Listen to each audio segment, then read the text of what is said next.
नमस्कार, स्वागत आहे तुमचे आमच्या चॅनलमध्ये। आवाज महामुंबईचा, शोध बातमीचा, कौल मनाचा।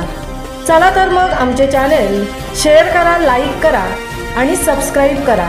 धन्यवाद। मध्यान्ह भोजन आहारासाठी कालबाह्य अन्नपदार्थाचा पुरवठा, विद्यार्थ्यांच्या जीवाशी खेळ। सामाजिक कार्यकर्ते हरीश बेकावडे यांच्या तीव्र प्रतिक्रिया।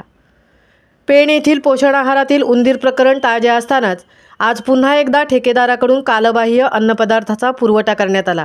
परंतु मध्यान्ह भोजन आहार तयार करणाऱ्या ठेकेदाराच्या सतर्कतेमुळे हा प्रकार समोर आला आहे। कर्जत येथील सबठेकेदार सचिन देशमुख यांच्यामार्फत पेण येथे मध्यान्ह भोजन आहाराचे सामान पोच करण्यात येते। मात्र आज आलेल्या सामानामध्ये हळद, मीठ, मिरची पावडर यांचे पाकिट मुदत कालबाह्य होते।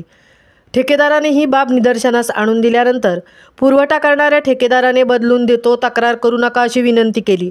मात्र प्रसारमाध्यमांच्या प्रतिनिधींनी यामध्ये हस्तक्षेप करून सबठेकेदार सचिन देशमुख यांच्याशी भ्रमणध्वनीद्वारे संपर्क केला आणि हा झालेला प्रकार विचारल्यानंतर त्यांनी सांगितले की मी सबठेकेदार आहे। मूळ ठेकेदार हा जळगावचा असून साई मार्केटिंग या नावाने पोषण आहाराचा सामान पुरवला जातो।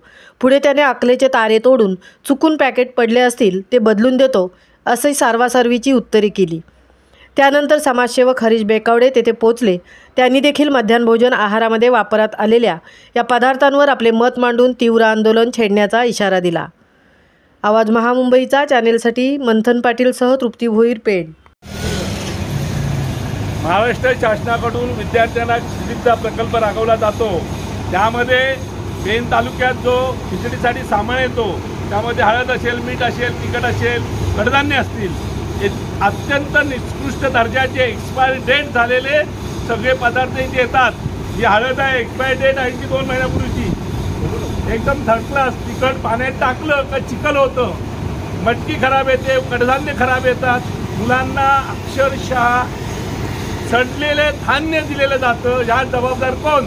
असे जे कॉन्ट्रॅक्टर आहेत ज्यांनी हा माल पुरवला जातो त्यांच्याकडून त्यांना तात्काळ त्यांना बंद करा, त्यांच्याकडनं एक कॉन्ट्रॅक्ट काढून घ्या आणि चांगल्या प्रतीचं धान्य जर मुलांना देत नसेल तर महाराष्ट्राच्या शासनाने हा प्रकल्प बंद करा। अत्यंत चांगल्या दर्जाचं धान्य द्या, अन्यथा ही विषारी खिचडी मुलांना घशात घालून त्यांचे प्राण घेऊ नका असं सामाजिक कार्यकर्ता म्हणून आपल्याला प्रत्यक्ष सूचना देतो। नाहीतर ह्याच्या पुढे मोठं उग्र आंदोलन केलं जाईल।